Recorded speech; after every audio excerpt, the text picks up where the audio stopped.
TLM, je vais vous faire une petite visite guidée.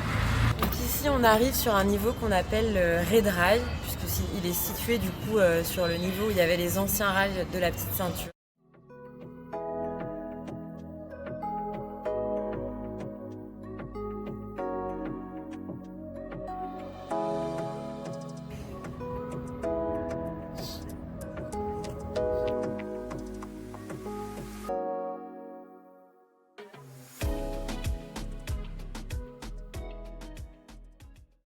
Dans 6 mois, on va faire des travaux de réhabilitation qui vont durer 1 an avant de pouvoir réouvrir pendant 10 ans.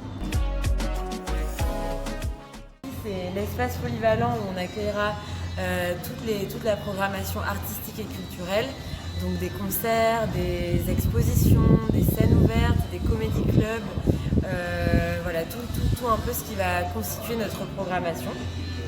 C'est aussi la salle qui sert de salle de restaurant. Pour les gens qui viennent déjeuner et dîner au TLM.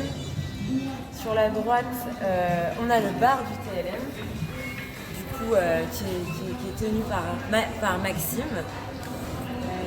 Et puis derrière, la cuisine de Mama Yoka, un restaurant d'insertion pour les femmes de Cuisine du Monde.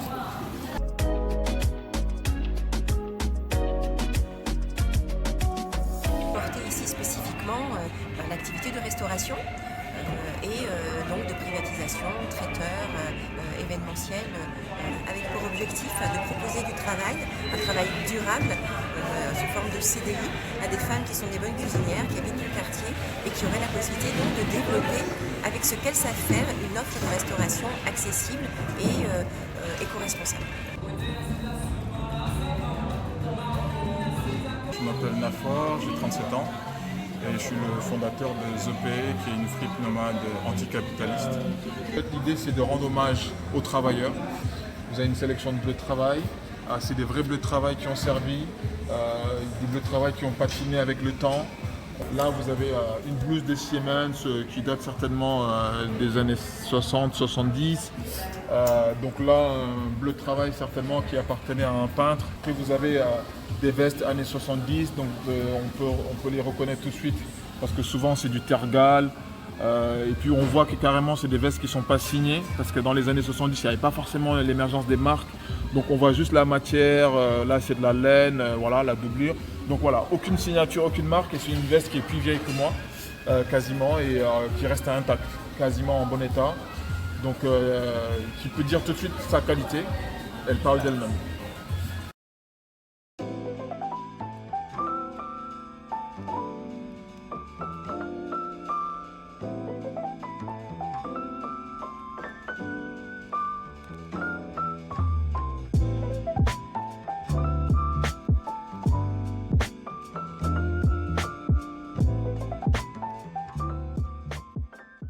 Sur notre droite, il y a la gare Jazz, qui est un lieu assez connu culturellement parlant et qui donne sur le métro Corentin-Cariou.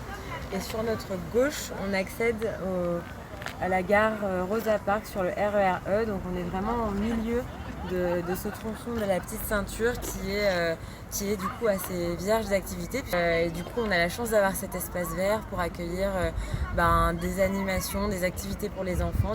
D'ailleurs là on en a un en ce moment même, des enfants de l'école primaire Colette Mani qui est situé à côté. Et voilà, c'est l'espace détente.